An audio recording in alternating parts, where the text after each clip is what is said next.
আমার বুবু একজন সুন্দরী এবং চরিত্রবান ছিলেন। আমার বুবু আমার লেখাপড়ার খরচ জোগাড় করার জন্য একটা বড় মালিকের বাসায় কাজ করতেন। একদিন মালিক বুবুকে ফ্রিজে রাখা খাবার খাওয়ালেন বুবুর অনিচ্ছায়। তারপর বুবু জ্ঞান হারিয়ে ফেলে। অজ্ঞান অবস্থায় মালিক বুবুর সাথে। বাকি ঘটনাটি গল্পতেই বলছি। আমার বুবুর যখন বিয়ে হয়ে যায়, আমি তখন ক্লাস 9-এ পড়ি। স্কুল থেকে ফিরে শুনি আজ বুবুর বিয়ে।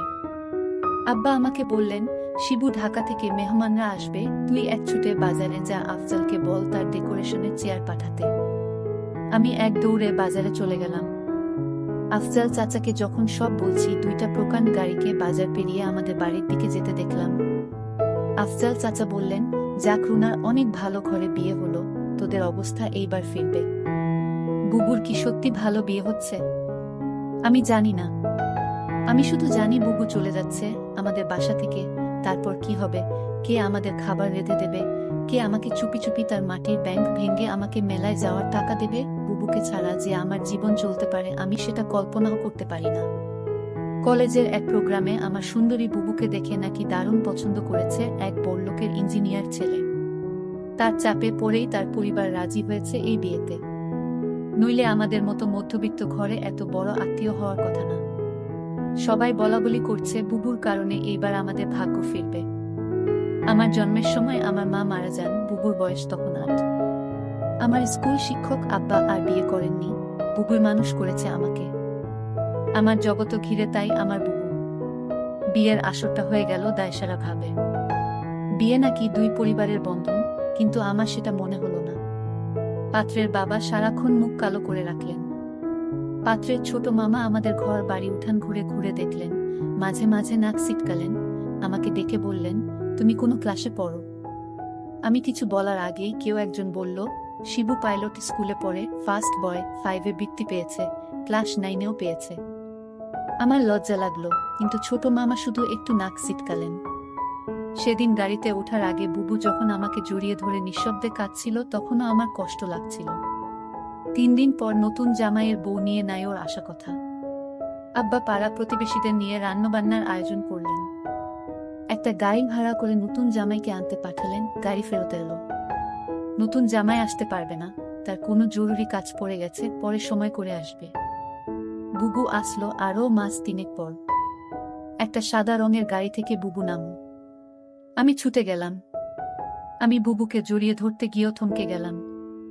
গায়ে দামি ফিনফিনে শাড়ি, মুখে পার্লার থেকে করা করা মেকআপ, ব্ল্যাক করা বাঁকানো ভ্রু আর স্ট্রেট করা চুলে আমার বুবুকে কেন জানি হঠাৎ অচেনা লাগলো। আব্বা দৌড়ে এলেন, জামাই আসেনি? না আব্বা, সাইটের কাজে গেছে। বুবু আব্বাকে ধরে কিছুক্ষণ কাঁদল। আমি সারাদিন বুবুর আশেপাশে ঘুরঘুর করলাম, কিন্তু বুবুকে কেমন আনমনা দেখলাম। শুধু একবার আমাকে জিজ্ঞেস করলো, শিবু পড়াশোনা করছিস তো ঠিকমতো? রাতে আমার ঘুম এলো না, বড্ড অভিমান হলো। বুবু অনেক বদলে গেছে। এই অল্প দিনে এত বদলে যেতে পারে মানুষ। বুবু 3 দিন থাকলো। শেষের দিন দুলাভাই এলেন বুবুকে নিয়ে যেতে। দুলাভাই দেখলাম বেশ গম্ভীর। আমাকে ডেকে বললেন, কি রে শিবু, পড়াশোনা করিস ঠিক মতো, নাকি সারাদিন বাদরামি? আমি কিছু বললাম না। দুলাভাই আসার পর থেকেই বুবুর মুখটা কালো হয়েছিল, কারণও দেখলাম তার। আমাদের সামনেই কপাল কুঁচকে 2বার বুবুকে ধমক দিলেন দুলাভাই। বুবু চলে যাওয়ার পর সেই রাতে আব্বা আমার ঘরে এলেন, অপরাধীর গলায় বললেন, শিবু তুই তো অনেক বড় হয়ে গেছিস, বলতো তো আমি কি কোনো ভুল করলাম? আমি হয়তো সত্যি বড় হয়ে গেছি। মনের কথা চেপে বললাম, কেন সেটা বলছেন? বুবু অনেক ভালো আছে। কিন্তু আমি ঠিক জানি আমার বুবু ভালো নেই। বুবুর হাতে কালশিটে দাগ দেখেছি। আমার হাসি খুশি বুবু কেমন গুটিয়ে গেছে মাত্র 3 মাসে। এর ঠিক 1 বছরের মাথায় আব্বাজান মারা গেলেন। আমি একা হয়ে গেলাম। পাড়া প্রতিবেশীরা বুবু দুলাভাইকে চেপে ধরলেন আমাকে নিয়ে যাওয়ার জন্য। বুবু উৎকণ্ঠা নিয়ে দুলাভাইয়ের মুখের দিকে তাকাল। দুলাভাই কিছুক্ষণ ভেবে বললেন, শিবু চলুক, কাজে লাগবে অনেক। কাজেই আমি আমার বইখাতা নিয়ে বুবুর বাসায় উঠলাম। দুলাভাইয়ের পোস্টিং তখন আমাদের গ্রামের কাছেরই শহরে। ছোট ছিমছাম 2 রুমের বাসা। আমি 1 রুম ভাগে পেলাম। শহরের একটা স্কুলে ভর্তি হলাম। দুলাভাই চাকরির পাশাপাশি কন্ট্রাক্টরির ব্যবসা করতেন। একদিন আমাকে বললেন তার সাইটে গিয়ে কাজ তদারকি করতে। আমার স্কুলের ক্লাস মিস হতে লাগলো। আমি বইখাতা নিয়ে কাজের সাইটে চলে যেতাম। সারাদিন কাজ শেষে বাসায় ফিরে খুব ক্লান্ত লাগতো। আমার রেজাল্ট খারাপ হতে শুরু হলো। বুবু একদিন ভয়ে ভয়ে দুলাভাইকে বলল, শিবু ভালো ছাত্র, ওর পড়াশোনায় ক্ষতি হচ্ছে না তো? দুলাভাই তেতে উঠলেন, গরিবের ছেলে খেটে খেতে হবে, পড়াশোনা করে কি হবে, যতটুকু দরকার ততটুকু শিখলেই হবে। বুবু তাড়াতাড়ি বলে উঠলেন, ঠিকই তো শিবু, পড়াশোনা করে প্রতিষ্ঠা পেতে সময় লাগবে। তুই দুলাভাইয়ের সাথে কাজ শেখ, অনেক কাজে লাগবে। আমি বুবুর কথায় অবাক হয়ে গেলাম। এই বুবুই আমাকে তৈরি করেছে। সবসময় বলতো পড়াশোনা করে একদিন অনেক বড় হতে হবে, পড়াশোনা ছাড়া আমার আর কোনো কাজ নেই। আজ কত পরিবর্তন। আমি দুলাভাইয়ের সাইটে কাজ দেখতে লাগলাম। ক্লাস 9-এর একটা কিশোরের জন্য নিশ্চয়ই খুব সহজ কাজ না, কিন্তু আমি শিখতে লাগলাম, সাথে পড়াশোনায় করতাম সাইটে। সাইটের লোকজনের কাছেই খবর পেতাম দুলাভাইয়ের কর্মকাণ্ড নিয়ে।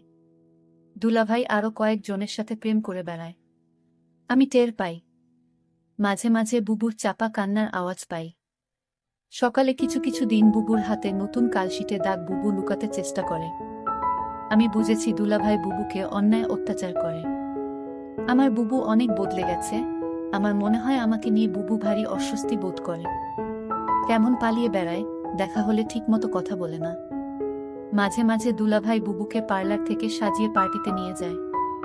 আমার অবাক লাগে। তবু এক একটা দিন যখন বাসায় দুলাভাই থাকে না, হঠাৎ সেই পুরান দিনের মতো বুবু তেল নিয়ে এসে বলে, শিবু আয় তোর মাথায় দিয়ে দি।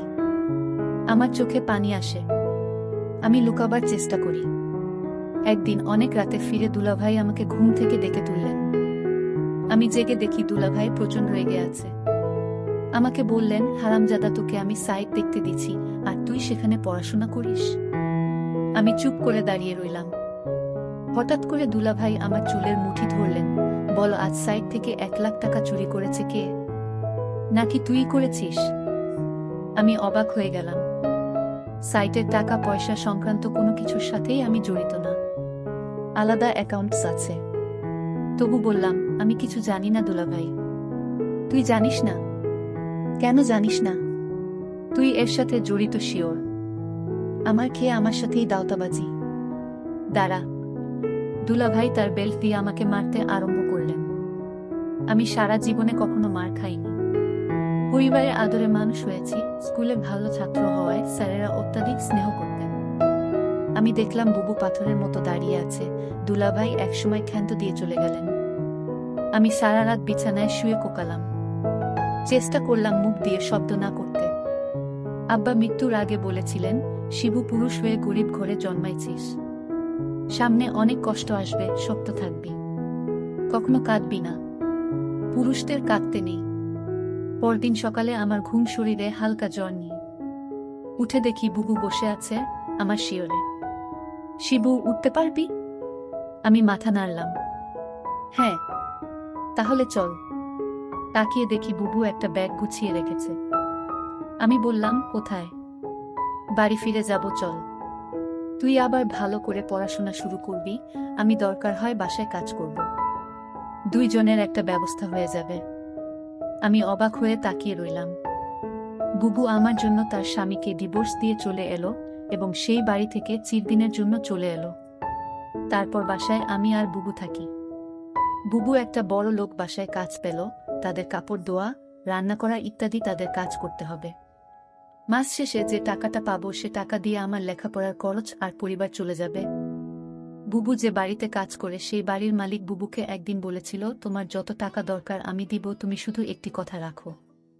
বুবু বলল, আমি বাসায় কাজ করি, এটাই আমার চলে, অতিরিক্ত টাকার আমার দরকার নেই। বুবু বুঝতে পেরেছিল বাসার মালিকের চরিত্র ভালো না। তারপরও বুবু এই বাড়িতে কাজ করে যে টাকা পেত সেটা দিয়েই আমাদের মাস চলে যেত। মালিকের বাসার সবাই একদিন কোথায় ঘুরতে গেল। শুধু মালিক বাড়িতে ছিল। মালিকের নাম আছান আলী। বুবু বলল, আজ তো বাসায় কেউ নাই, তেমন কাজও নাই, তাহলে আজ আমি চলে যাই। মালিক তখন বলল, শোনো, অনেক কাজ পড়ে রয়েছে। কি কাজ পড়ে রয়েছে মালিক? মালিক বলল, বাসায় কেউ নাই, আমার দেখাশোনা কে করবে? আমি বলেছিলাম, ও তাই তো। মালিকের জন্য রান্না করলাম, ঘর পরিষ্কার করে মালিককে খাবার দিয়ে বললাম, রাত অনেক হয়েছে, আমার ছোট ভাইটা চিন্তা করছে, আমি এখন যাই। মালিক দমক দিয়ে বলল, এই মেয়ে, তুমি এই বাড়ির চাকরানী। মালিক যখন আদেশ করবে তখন তুমি এই বাড়ি থেকে যাবে, তার আগ পর্যন্ত এখান থেকে এক পাও লড়বে না। আমি তখন নিশ্চুপ হয়ে দাঁড়িয়ে রইলাম, আমার মুখ দিয়ে কোনো কথা বের হলো না। হঠাৎ মালিক বলল দরদ কণ্ঠে, মারে, আমার তো ছেলে মেয়ে আছে, তোর কষ্ট আমি বুঝি। তুই তোর মাকে হারালি, বাবাকে হারালি, নিজের স্বামীকে হারালি, এখন ভাইটাকে লেখাপড়া শিখিয়ে মানুষ করার জন্য তুই পরিশ্রম করছিস। আমি মালিকের হঠাৎ এরকম ভালো কথা শুনে আমি কিছুটা অবাক হলাম, কিন্তু সে মুখে যা বলছে চেহারায় তা প্রকাশ পায় না। আমাকে বলল, আমার স্ত্রী, ছেলে মেয়ে তারা 2 দিনের জন্য ট্যুরে গেছে। আমি বলেছিলাম, আপনি যাননি কেন? আমার ঘোরাফেরা তেমন একটা ভালো লাগে না, আমি এর আগে বহুবার ঘোরাফেরা করেছি, এখন আর ভালো লাগে না। তুই আমার মেয়ের মতো, ধর তোকে আমি কিছু টাকা দিলাম, তোর ভাইয়ের সামনে পরীক্ষা ভালো মন্দ কিছু খাওয়াইস। আমি বলেছিলাম, আমার টাকা লাগবে না। মালিক তখন আমায় জোর করে টাকাটা হাতে ধরিয়ে দিল, আমি না নিয়ে পারলাম না। মালিক আমার প্রতি হঠাৎ এমন দরদ দেখাচ্ছে কেন? যখন মালিকের ছেলে মেয়ে বাড়িতে ছিল তখন তো তিনি এরকম দরদ দেখায়নি। আমি মালিকের এরকম ভালো ব্যবহার দেখে কিছুটা অবাক হলাম। এরকম কথা বলতে বলতে প্রায় রাত 11টা বেজে গেল। ওইদিকে আমার ভাই আমার জন্য চিন্তা করছিল। আমি মালিককে বলেছিলাম, এখন আমি যাই। সে তখন বলল, না, আজ তুমি যেতে পারবে না, এই বাড়ি তোমার পাহারা দিতে হবে। আমি বলেছিলাম, দেখুন সাহেব, আমার ডিউটি তো সকাল 6টা থেকে সন্ধ্যা 6টা পর্যন্ত। মালিক তখন আমাকে অবাক করে বলল, তাই বলে যদি আমার সমস্যা হলে তুমি দেখবে না? আমি তো তোমারে আমার মেয়ের মতোই দেখি। মালিকের কি উদ্দেশ্য ছিল আমি তা জানি না, তবে এইটুকু বলতে পারি মালিক তেমন ভালো না। তবে আজ আমার সাথে সে খুব ভালো ব্যবহার করল। তবে এর আগে যে আমার সাথে ব্যবহার খারাপ করেছিল তা বলছি না, তবে লোকের মুখে শুনি মালিক ভালো না। কিন্তু আজ মালিক আমাকে কিছুতেই বাড়ি যেতে দিচ্ছে না কেন? আমি সেটা নিয়ে দুশ্চিন্তায় পড়ে গেলাম। এর মধ্যে মালিক বলল, আজ আমি নিজ হাতে খাবার তৈরি করেছি। আমি বললাম, কেন নিজ হাতে আপনি খাবার তৈরি করলেন? খাবার তো আমি রান্না করেছি, তার মধ্যে আপনি আবার রান্না করলেন কেন? আরে না মা, সেই খাবার না, ফ্রিজে আমার স্ত্রী আমার জন্য কিছু ভালো খাবার আলাদা রাখতো, সেই খাবার নিয়ে আসলাম। আমি বললাম, ও আচ্ছা। তারপর আমায় বলল, নে মা, আমরা একসাথে আজ খাবার খাই, পেটে বড্ড খিদে পেয়েছে। আমি বললাম, আপনি খান, আমি বরং রান্না করা খাবার খাই। মালিক তখন আমার সাথে বায়না করে বলল, দেখো, তুমি যদি আজ আমার দেয়া খাবার না খাও তাহলে বুঝবো তুমি শুধু টাকাকে ভালোবাসো, এ বাড়ির মানুষদের ভালোবাসো না। আমি তার কথায় কিছুটা অবাক হলাম। মালিক বলল, ঠিক আছে, তুমি খাবারটা খেয়ে বাসায় চলে যাও, তোমাকে ছুটি দিয়ে দিব। আমি তখন খুশি হলাম, বাবার বয়সী একজন মানুষ আমাকে এত করে বলছে ফ্রিজে রাখা ভালো খাবার খেতে। যাই হোক, আমি শেষ পর্যন্ত হেরে গেলাম, আমি খাবারটা খেলাম। আর ফ্রিজে রাখা খাবারটা খাওয়ার জন্য রাজি হলাম তার একটাই কারণ, মালিক বলেছিল আমায় ছুটি দিয়ে দিবে খাবারটা খেলে। আর তাই আমি ফ্রিজে রাখা খাবার খেলাম। খাবারটা ভালোই লাগলো, দামি খাবারের আগে আমি এমন খাবার কখনো খাইনি। আমার খেয়ে ভালোই লাগলো। খাওয়া দাওয়া শেষ করতেই আমি বললাম, মালিক, এবার যাই। এই কথা বলতেই আমি চোখে কিছুটা ঝাপসা দেখতে পেলাম। আমার চোখ অন্ধকার হয়ে আসতে লাগলো। আমি বেহুশ হয়ে মাথা ঘুরে পড়ে গেলাম। তারপর কি হয়েছিল তা আমি বলতে পারবো না।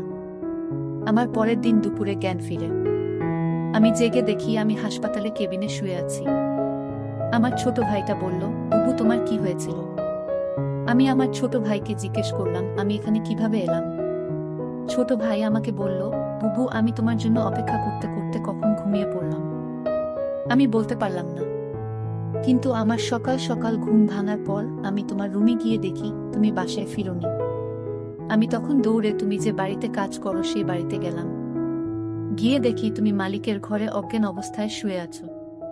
তারপর মালিককে আমি জিজ্ঞেস করলাম, আমার বুবুর কি হয়েছে? সে বলল, ঘুমিয়ে আছে, কি আর হবে। তবে তোমার বুবুর মনে হয় প্রেশার কম হয়ে গেছে, তাই ক্লান্ত হয়ে শুয়ে আছে। আমি বলি কি, তোমার বুবুকে হাসপাতালে নিয়ে একটা সেলাইন দাও, তাহলেই সব ঠিক হয়ে যাবে। টাকা যা লাগে আমি দিয়ে দিচ্ছি। তখন মালিক আমাকে 5,000 টাকা দিয়ে বলল, যাও তোমার বুবুকে হাসপাতালে নিয়ে যাও। আমি তোমাকে হাসপাতাল নিয়ে আসার পর ডাক্তাররা বলল পরীক্ষা করতে হবে। ডক্টর বলল, তোমার প্রেশার কমে যায়নি, তোমাকে খাবারের সাথে কিছু মিশিয়ে তোমাকে অজ্ঞান করা হয়েছে। তারপর ডাক্তার বলল, মেয়েটি তোমার কি হয়? আমি বললাম, আমার বড় বোন। তোমার সাথে আর কেউ আসেনি? না ডক্টর, বুবুর আমি ছাড়া আর কেউ নাই। আমি ডক্টরকে জিজ্ঞেস করলাম কি হয়েছে, আমার বুবুর বলেন ডক্টর।